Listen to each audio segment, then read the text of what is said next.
Halo semua, di video ini saya akan menjelaskan tentang perkembangan perekonomian Singapura sejak Monetary Authority of Singapore hingga saat ini.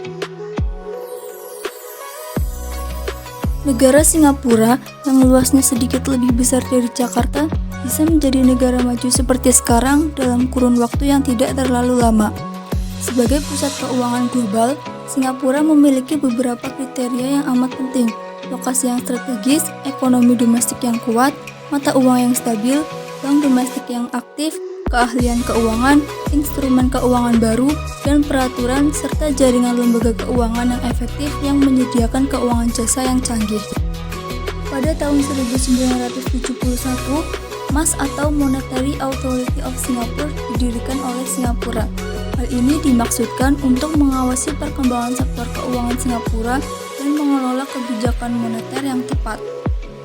Setiap hari, MAS memantau dolar Singapura dalam indeks perdagangan tertimbang secara lebih dekat.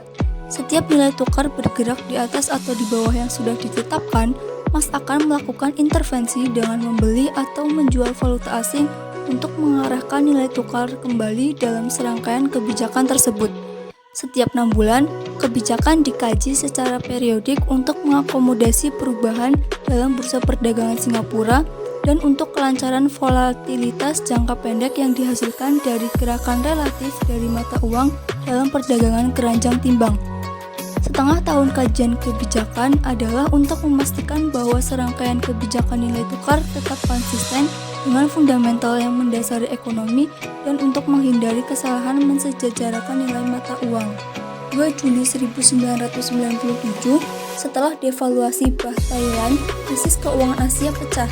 Dalam menanggapi krisis Asia, MAS melakukan serangkaian kebijakan nilai tukar sehingga bisa mengelola nilai tukar lebih fleksibel di bursa valuta asing yang lebih tidak stabil.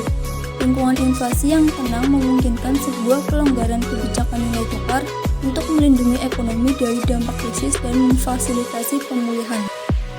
Lee Hsien Loong yang saat itu menjabat sebagai ketua MAS pada tahun 1998 menyatakan bahwa pemerintah Singapura membuka sektor keuangan yang progresif tetapi tegas, yang memungkinkan kekuatan bursa transaksi bebas lebih besar mendapatkan investor untuk mengambil tanggung jawab penuh atas keputusan MAS untuk menerapkan kerangka dan menegakkan standar integritas serta pengawasan. 9 Agustus 1965 merupakan hari kemerdekaan Singapura. Sejak mencapai kemerdekaan pada tahun 1965, ekonomi Singapura mengalami pertumbuhan yang cepat. PDB secara real tumbuh rata-rata sebesar 8,6% per tahun sampai dengan tahun 1999. PDB real per kapita meningkat sekitar 8 kali lipat dari sekitar 32.000 dolar Singapura pada tahun 1999. Periode awal pemerintahan sendiri pada 1965 sampai 1970 ditandai dengan pengangguran kronis di kalangan penduduknya, kurang berpendidikan, kurangnya perumahan yang layak, dan tingkat tabungan yang rendah. Menjelang awal 1970-an, pengangguran menurun dan perhatian beralih ke restrukturasi ekonomi ke arah aktivitas yang berbasis modal lebih dan keterampilan intensif.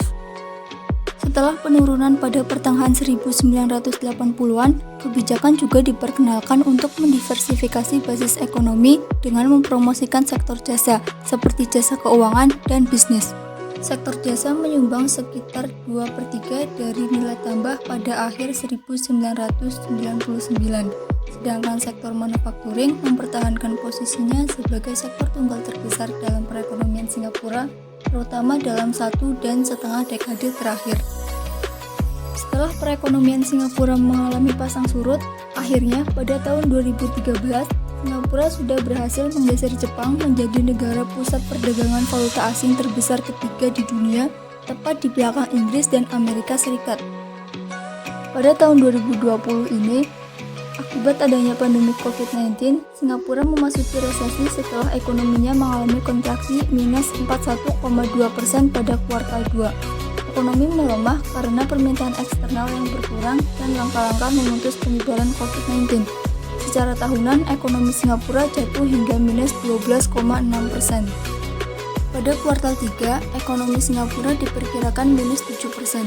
Kementerian Perdagangan dan Industri Singapura menyatakan perekonomian negeri Singa diperkirakan bakal mengalami kontraksi sebesar 7% pada kuartal 3 secara tahunan. Angka tersebut membaik jika dibandingkan dengan kontraksi sebesar 13,3% pada kuartal 2 lalu. Sementara itu, jika dilihat secara kuartalan, pada kuartal 3 ekonomi Singapura telah tumbuh 7,9% pada periode Juli hingga September. Angka itu merupakan titik balik jika dibandingkan dengan kontraksi sebesar 13,2% di kuartal 2 lalu. Singapura juga saat ini akan menghentikan penerbitan uang kertas $1.000 Singapura mulai 1 Januari 2021. Hal ini sebagai upaya untuk mengurangi risiko pencucian uang. Mulai sekarang hingga Desember 2020, uang kertas $1.000 Singapura dalam jumlah terbatas akan tetap tersedia setiap bulan. Uang kertas senilai $1.000 Singapura yang beredar akan tetap menjadi alat pembayaran yang sah dan dapat terus digunakan sebagai alat pembayaran. Bank dapat terus mengedarkan kembali uang kertas senilai $1.000 Singapura yang disimpan pada mereka. Sebagai gantinya, Monetary Authority of Singapore akan menyediakan uang pecahan lain dalam jumlah yang cukup, khususnya uang kertas $100 Singapura, pecahan tertinggi berikutnya setelah $1.000 Singapura.